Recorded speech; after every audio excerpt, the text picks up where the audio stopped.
Cierto que los sudamericanos están compitiendo muy bien. Hemos visto cómo en la tarde de hoy Fluminense... Y qué decir de River y de Boca. Tienen más nivel los brasileños que los argentinos, para mí. Sí, tienen más nivel. American sides there. They would love to have their name on this trophy as South American teams. Might mean that actually we have an upset. And this doesn't come back to Europe. Dominated for long periods of time against Dortmund, should have won the game. I'm gonna say Flamengo. Quizás está viendo un césped algo más alto y por lo tanto ellos están más adaptados a eso. Hacen más calor y también están más adaptados a eso. Palmeiras, Botafogo, Flamengo y Fluminense. La verdad es que han dado un muy buen nivel y van a ser equipos... Brasileño, digo, Jesús ese, ojo la Leti, ya está metiendo miedo. Pero me da igual porque me gusta mucho el fútbol brasileño, más incluso que el argentino. Perguntado. Bem, para alguns. Ali, qual time não europeu você vê indo longe no Mundial de Clubes? Os brasileiros saíram bem? O Flamengo parece bem. Times sul-americanos bem? Acho que o Fluminense foi bem hoje contra o Borussia Dortmund. Acho que eles tiveram azar de não vencer o jogo. Gregor Kobel fez várias defesas, inclusive uma defesa dupla no segundo tempo. Achei que o Fluminense dominou por longos períodos contra o Dortmund e deveria ter vencido o jogo. Eu vou dizer Flamengo. Ok. E, eu realmente acho que eles têm qualidade suficiente e uma boa variação de ritmo no ataque para criar alguns problemas. Claro, eles apoiaram muito o Boca Juniors e o River Plate, talvez eles também tenham uma chance, mas dos que eu vi até agora, acho que o Flamengo foi o mais impressionante. Algo a acrescentar? Não. Claro que não.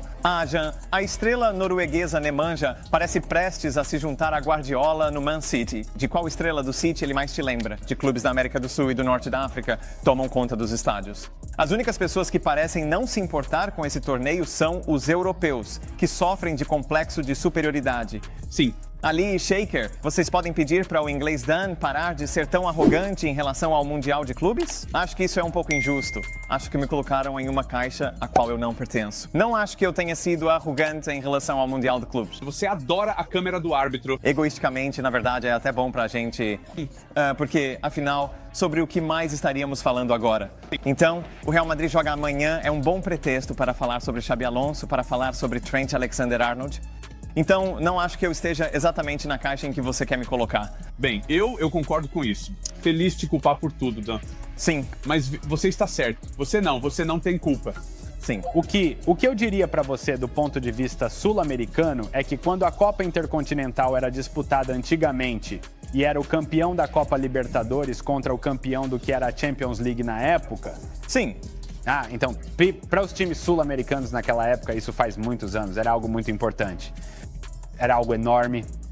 E vencer a Copa Intercontinental era aquela prova de que a América do Sul tinha os melhores jogadores ou tinha os melhores times e nós simplesmente... Não havia jogadores suficientes naquela época indo para a Europa e era meio que um tapa na cara do resto do mundo que olhava de cima para a América do Sul, mostrar que podíamos chegar lá e realmente desafiar times como o Liverpool do Steven, ou o Real Madrid, ou o Milan, ou esse, aquele e outros. Esse era mais ou menos o raciocínio por trás disso. Esta é a mais recente oportunidade para os clubes sul-americanos, com recursos significativamente menores do que os clubes europeus, de realmente terem a chance de competir em campo contra os clubes europeus. Agora, isso não significa que eles sejam melhores, não significa que vão vencer, mas pelo menos você está tendo a chance de fazer algo que já foi feito no passado, que não vinha sendo feito com nenhuma consistência, e agora você tem essa oportunidade no Mundial de Clubes. E veja bem, a maior motivação de todas é que você pode receber uma premiação ao final deste torneio que não está disponível para os clubes sul-americanos jogando em suas próprias ligas ou até mesmo na Copa Libertadores. A premiação ao final é muito mais significativa para os clubes sul-americanos. Vamos lá, John. Mas ouça. Dan, eu entendo que eles te colocam em uma caixa europeia porque nós, europeus, somos um pouco arrogantes. Um pouco? Nós somos muito arrogantes. Agora está até na moda na Europa dizer ninguém liga. E você viu o Bayern? Eles jogaram por 21. Lembre-se bem, o PSG, o Atlético de Madrid teve 80 e todo esse tipo de coisa. Eu não gosto da atitude dos europeus em relação a esse Mundial de Clubes. É fácil dizer, sim, eles deveriam ter mais férias, os jogadores precisam de mais descanso. Talvez essa tenha sido uma ideia da FIFA que foi longe demais, e por aí vai. Mas não me venha com essa eu não posso dizer essa palavra, mas não me venha com esse papo de europeus, nós vemos isso e aquilo, e esse é um torneio que nunca deveria ser disputado. E o Boca Juniors, quero dizer, olhe para as coisas que nós vimos. Quero dizer, isso é uma propaganda fantástica para o futebol. E vamos ver agora o que eu acho que vai salvar isso em termos de perspectiva europeia, é que Real Madrid e Manchester City, se eles vencerem isso, lembre-se, isso vai ser usado para salvar a temporada, o melhor troféu do mundo. Então, por favor, europeus, tenham um pouco de respeito. E eu concordo com o Al, essa taça que costumava ser levada muito mais a sério pelos sul-americanos, mas eu adorava isso naquela época.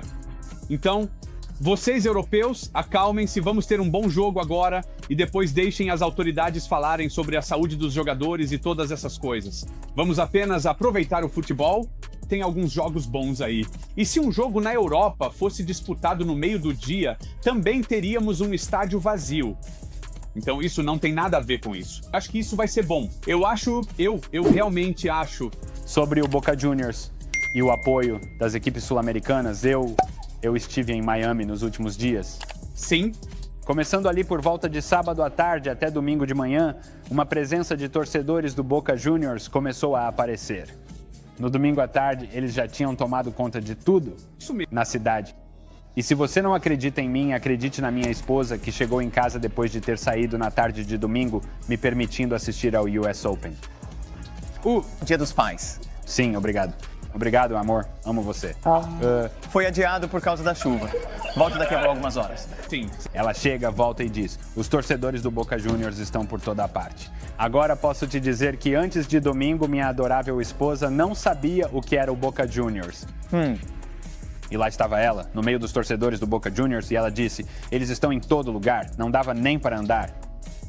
Eles estavam por toda a cidade. Eles estavam no Brickell City Center, que é um shopping a céu aberto em Miami, estavam em South Beach, estavam em todo lugar. Eles estavam na Lincoln Road, que também fica em South Beach. Em todo lugar havia torcedores do Boca Juniors. Foi... E eu odeio fazer a comparação, mas era algo parecido com o ambiente de uma Copa do Mundo. E é algo que... E aí os europeus dizem, quem se importa? Sim. Quero dizer, quão arrogante alguém pode ser? Por favor. Né? Então, esse é o tipo de caixa em que o Dan está. Oi?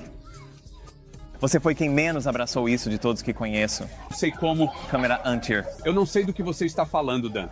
Arrogante. Eu não sei do que você está falando, Dan, arrogante. Você faz seu Wordle assistindo melhores momentos. Uau. Eu não sei do que você está falando, Dan, arrogante. Jan, com jogadores reclamando de jogar no calor do céu, como a Noruega se preparou para as condições na Copa do Mundo de 94? E você ou o time tiveram que mudar